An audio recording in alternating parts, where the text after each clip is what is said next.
Welcome to Risk on Air by LawCare and this special two-part series on trauma. In the first episode, we look at the meaning of being trauma-informed.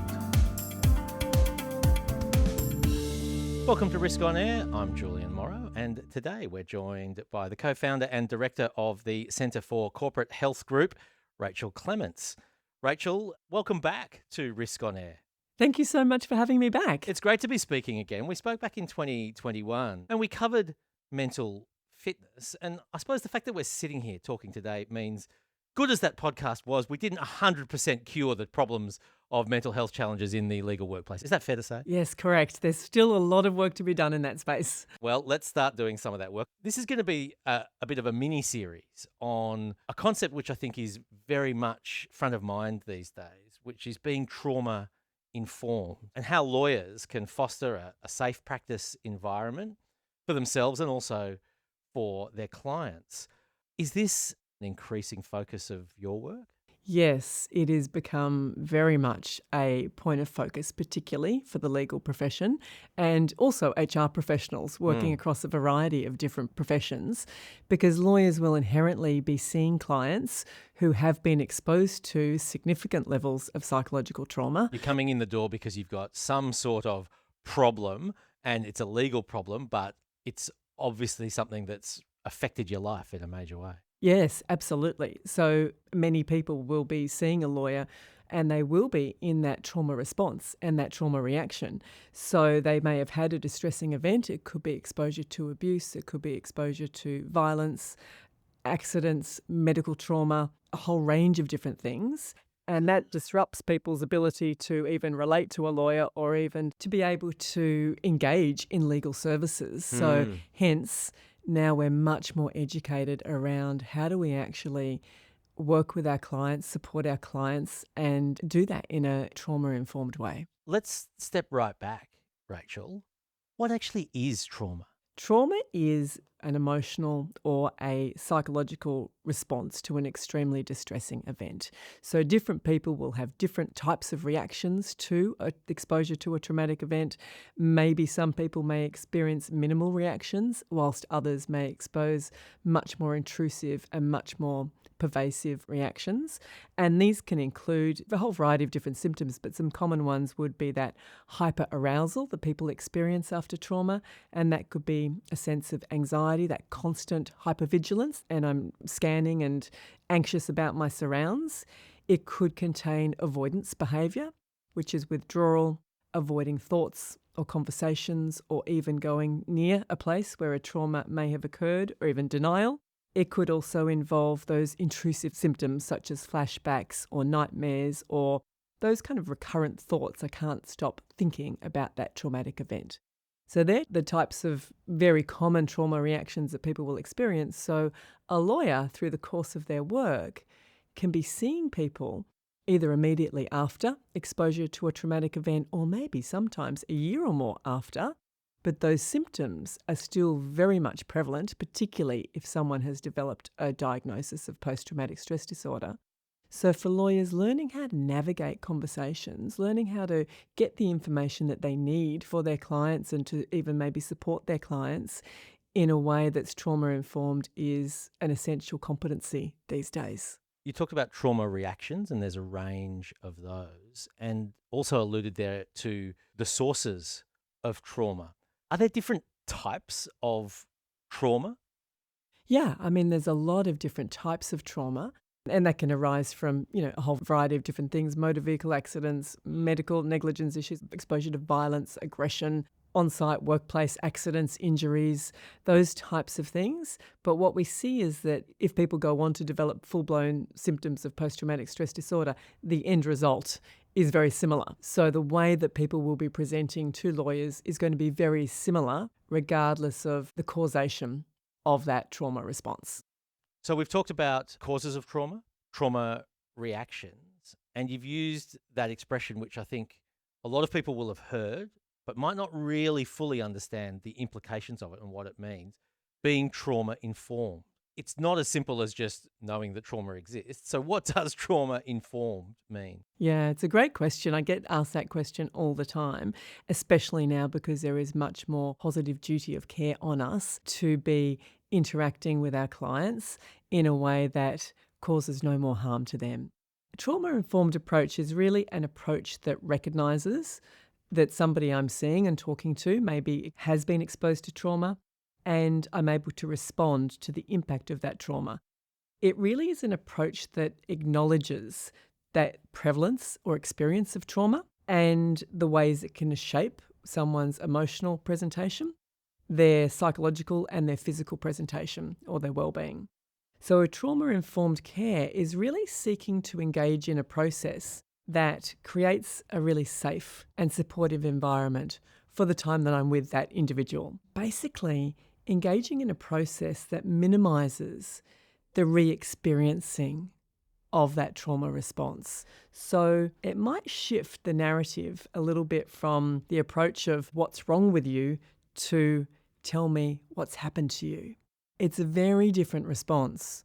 So in summary, a trauma-informed approach seeks to do no more significant or additional harm. And that strikes me as a particular challenge for a lawyer when, broadly speaking, the reason you've walked in the front door, literal or metaphorical, of a law firm is to address a problem, to go there. And that almost inevitably will mean you have to confront somehow the really challenging subject. Is there, in your view, a tension between being trauma-informed and trauma care and the provision of the legal services that a client might also need? Very much. I think it is a very delicate balance because you're needing to still talk about that distressing event and probably the causation of that person's trauma. You're needing to get quite a bit of detail. Maybe even the legal process can exacerbate that person's sense of trauma. Particularly what we've seen is if I have had some trauma experience that has involved police officers or other emergency service professionals, sometimes to see a lawyer also just generates that type of anxiety that they may have had. So although there is a tension there, really the whole sentiment of having a trauma-informed approach is to be able to discuss the trauma, the nature or the impact of that on that individual, but do it with care. It's all about the how. I'm still trying to achieve the same outcome, but it's the how. How do I care for that client in that moment, still retaining my boundaries and those sorts of healthy things that a lawyer needs to do to be able to look after themselves as well, but do so in a way that causes no more additional psychological harm to that individual. A lot of it comes down to trust, a sense of safety and rapport. It strikes me that not having that is actually a risk for a lawyer trying to provide a quality service, because if your communication's not good with your client, then information that's vital to your ability to provide services might not be elicited.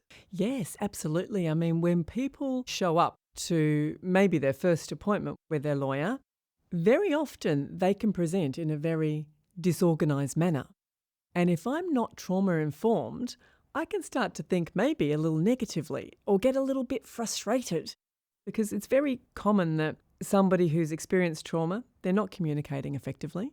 They might not even recall details accurately. They may go off on tangents when I'm speaking to them. They may be difficult and challenging to engage in the legal process. So I've seen a lot of lawyers become extremely frustrated. Being trauma-informed is recognising that they're going to bring those symptoms of trauma into the room. So that could be expect that they may have cognitive impairments, expect that they're probably going to have difficulties remembering details. Their thoughts may be incredibly disorganised. It may be that they're even dissociating a little when I'm actually speaking to them. And what I want back in a 5-minute response could take somebody 20 minutes or 30 minutes to give me an answer. Expect that somebody may become a little emotionally dysregulated. So that means their emotions are a lot more heightened and the ability to control those emotions is usually quite absent. So that might be heightened levels of anger or frustration or anxiety or fear or even feeling numb and not really being able to feel much at all. It could be that bit of interpersonal challenge. It can be difficult to engage a client in a legal process. Suddenly they're absent. They're not ringing me back. They might be aggressive to me. They might be withdrawing.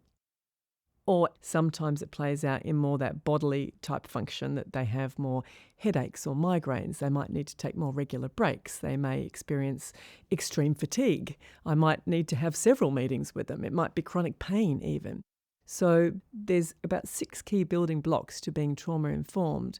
One of them, the foundational one, is just having that trauma awareness in the first place. Because if I have that trauma awareness, that can actually protect me as a lawyer. I can get less frustrated. I can see it for what it is. I might be able to put in some measures or controls that make that process a little bit easier for somebody, and therefore doesn't take as much of a toll on my well-being as well. So trauma awareness is one of the key things.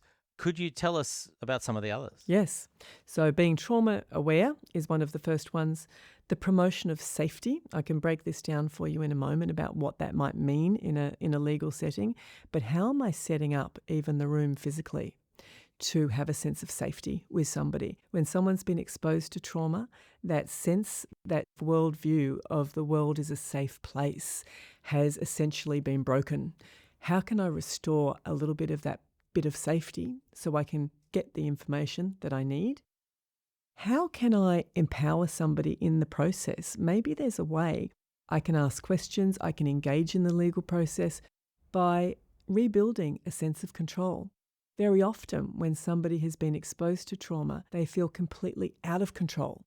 If I can empower people along the way, maybe give them some simple decisions they may be able to make themselves if they're capable, can really help that person to reestablish that sense of control. It's interesting when I hear you say that, because I can hear the lawyer's mind thinking, no, I want to be in control. That's my job. How might a trauma-informed approach differ from what a lawyer might have learned to default to? I like that question. What I've seen working so closely with the legal profession is that lawyers are great at their jobs because they do have a high need for control and they are responsible for a particular outcome. This is going a little bit, having more of a collaborative approach, because we're recognizing that if someone's experienced trauma, likely that they feel an incredible loss of control. For them to engage better in the legal process, we can actually get much better engagement and much better outcomes if we can have a little sense of rebuilding control. So there's simple things.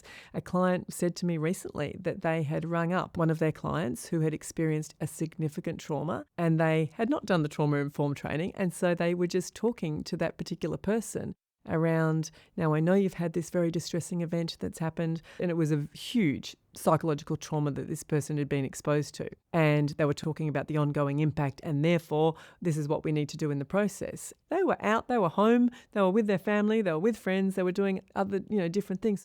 And that had absolutely exacerbated that person's distress. So a trauma-informed approach would be, hi, I'm so-and-so, I'm giving you a call. Is this a good time to speak now or later? And that was a big learning for this individual, because they said, well, I was under the pump. I needed to get this person. I hadn't been able to reach them, and it was 5 o'clock and I was trying to complete my tasks for the day. So I just gave them a call to ask these questions, but had completely forgotten to think, I'm just asking this person, here they are making dinner or busy in their personal life. Here I am now asking this person all these questions just out of the blue about the most distressing event that has ever happened to them. So just by having that simple control, is this a good time to speak now, or shall we arrange another time to chat a little bit later when it's more suitable? Simple. But that automatically gives people that sense of autonomy, personal control. It can be giving control over simple things. As we've said, by definition, you're going to have to deal with very sensitive topics. One of the ways that we refer to moments like that these days is triggering. What are some tips for lawyers to be aware of in going to the hardest subjects to discuss? What should you do?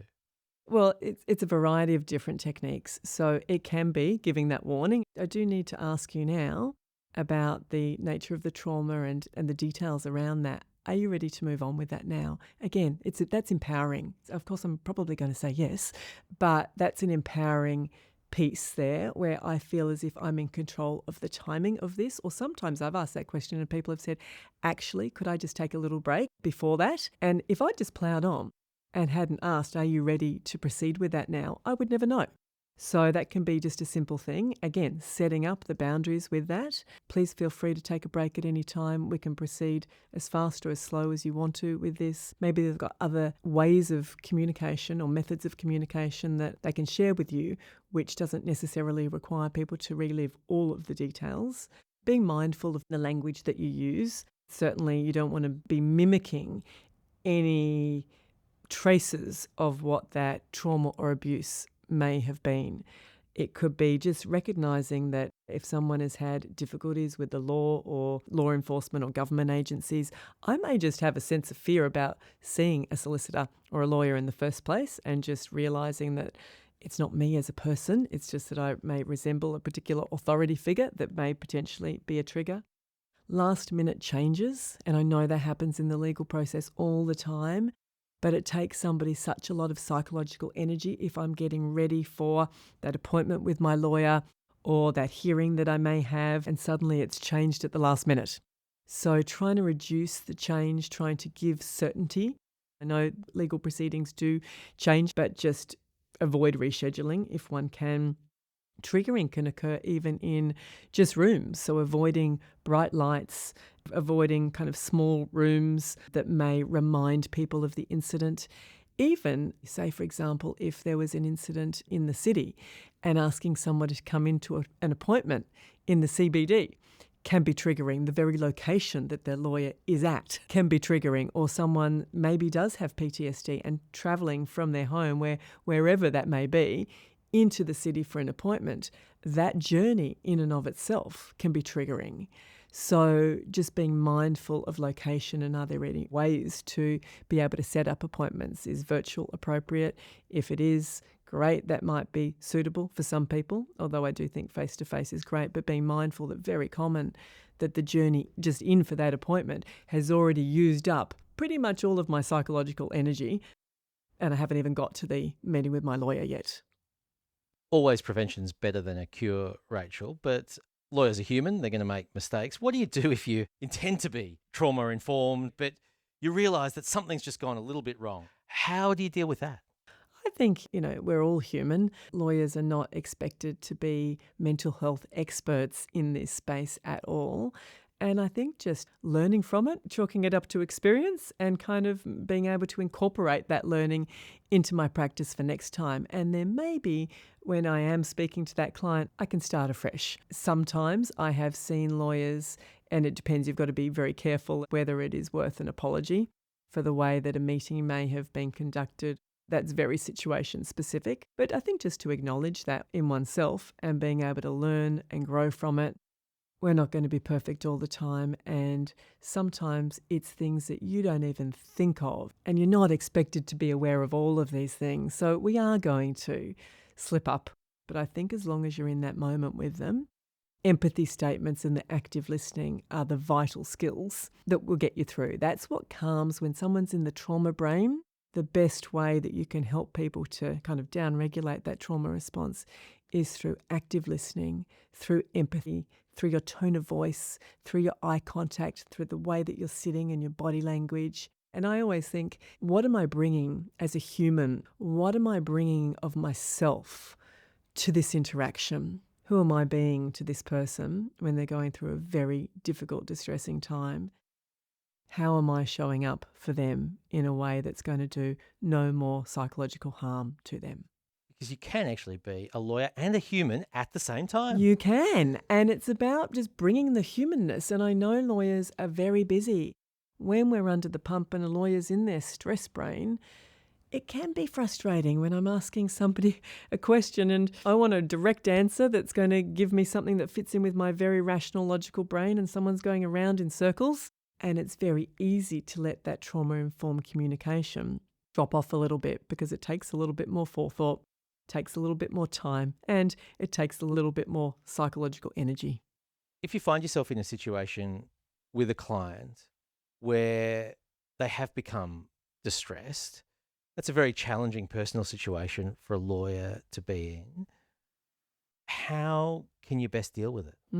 It is challenging because it involves a lot of emotion. And traditionally, some lawyers have, been quite focused on the task and not necessarily so emotion-centric.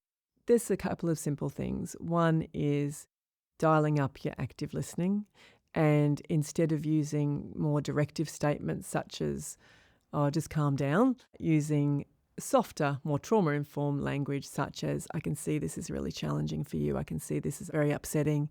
Just take your time. We can proceed really slowly through this. We can take a break." So just giving people the message that whatever they're experiencing is okay. It can be even pausing, allowing that person to center or to ground themselves, just to be able to get a little bit more regulation over their emotion. And it could even be just even allowing that person to do some breathing.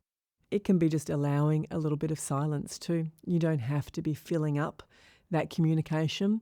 To somebody who's distressed, having that silence is quite useful because I'm able to just focus on trying to regain a little bit of composure before I go on to the next piece.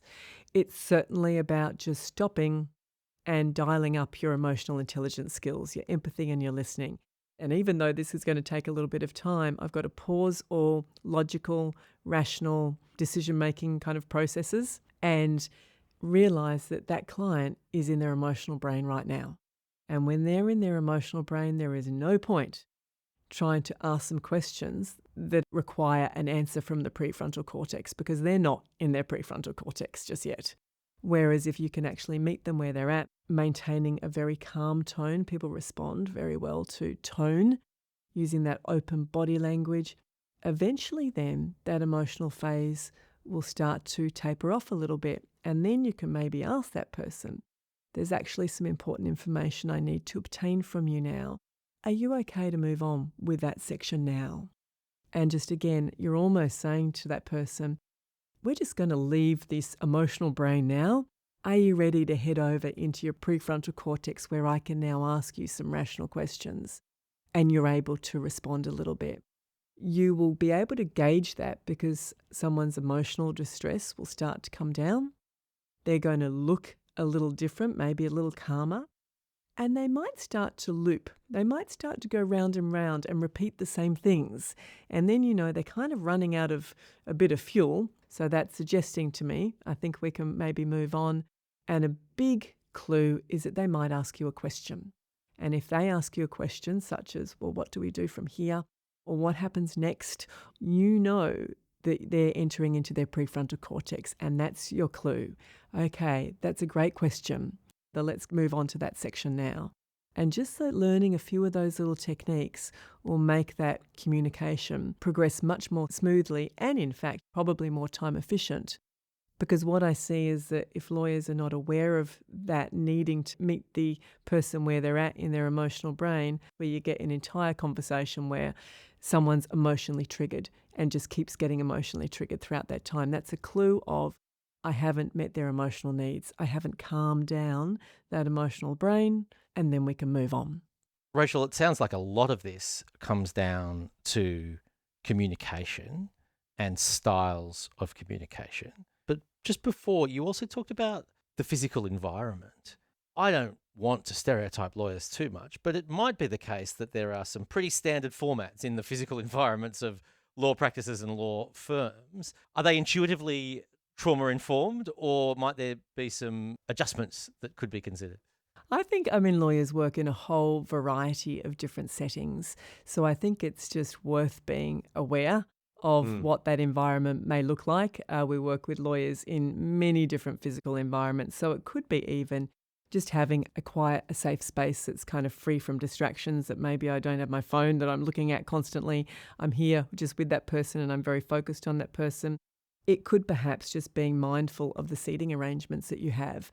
Am I, or maybe my legal colleague, and we're facing kind of front on with that individual, maybe a round table is better where we're actually sitting in a much more collaborative environment. It doesn't look so oppositional.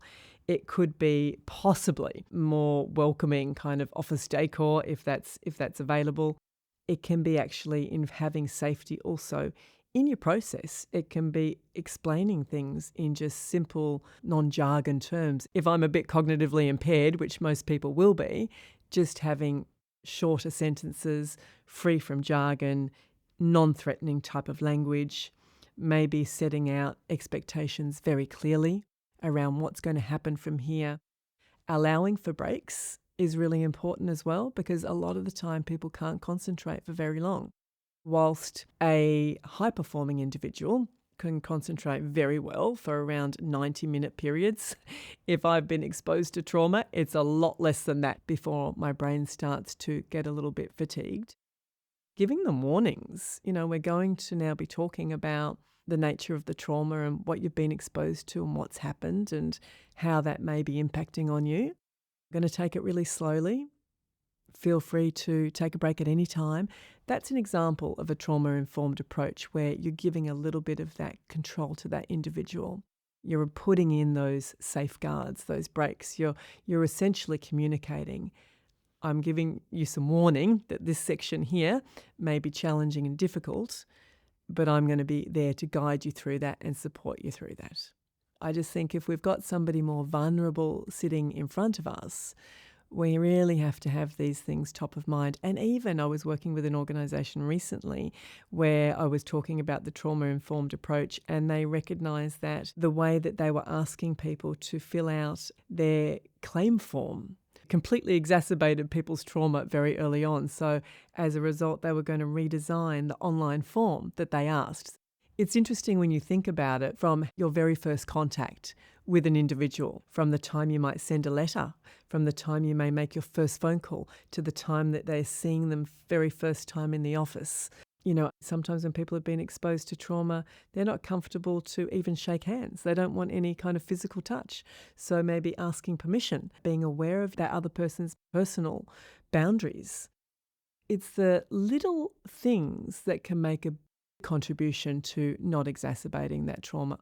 Of course, it's very normal that people may become distressed when they're recounting the traumatic content, and that's okay. But a trauma-informed approach is about taking it slowly, dialing up your empathy, dialing up your active listening skills, allowing silence now and again, validating emotions without using judgment, just being able to sit with that person when they're talking about perhaps one of the most distressing events in their life, without having to rush through it or be focused solely on what my goals may be as a lawyer.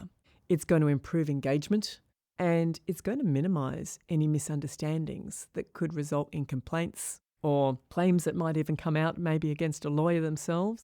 And if you're able to follow these things up in writing, again, making sure that that is very trauma-informed as well.